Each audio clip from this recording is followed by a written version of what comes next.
দেশের ব্যাংকিং খাত এবং মূল্যস্ফীতি সহ আর্থিক খাত সংশ্লিষ্ট তথ্যের ক্ষেত্রে অন্তর্বর্তী সরকার বিগত দিনের মতো কোনো কারচুপি করছে না বলে জানালেন অর্থ উপদেষ্টা ডক্টর সালেউদ্দিন আহমেদ।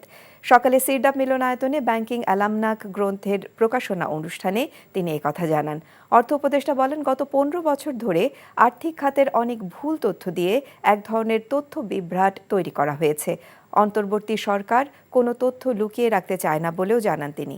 সালেউদ্দিন আহমেদ বলেন, শেয়ার বাজারের দুরবস্থার জন্য যারা কারসাজিদের পাশাপাশি নিয়ন্ত্রণ সংস্থাও দায়ী।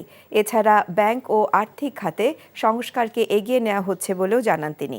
অনুষ্ঠানে বক্তারা অর্থনীতিতে শৃঙ্খলা আনার পাশাপাশি মূল্যস্ফীতি নিয়ন্ত্রণকে এখনকার বড় চ্যালেঞ্জ হিসেবে উল্লেখ করেন। চাকরি পেয়ে গেছি। চাকরি? আপনার কি কোনো কমন সেন্স নেই? আপনি একটা মানুষের বাসায় ঢুকে পড়ছেন কিভাবে? বাসায় প্রবেশের কি নিষেধ আছে নাকি? এই অসময়ে ছাদে আসার কারণ কি? নতুন করে কারো প্রেমে পড়লেন নাকি? আমি আকাশ দেখছিলাম, আকাশ দেখতে দেখতে হারিয়ে গেলাম, হঠাৎ করে আপনি আসলেন।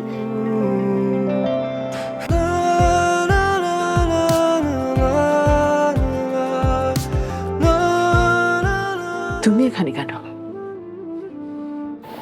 আমার অনুমতি নিয়ে এখানে আসা উচিত ছিল তোমার। মা, এই ছবিটা কার? আমার ম্যাডাম এই ছবিটা দেখে প্রতিদিন কাঁদে কেন মা? এই মেয়েটা কি সব কথা বলছে? মারিয়া, তোমার কি হয়েছে?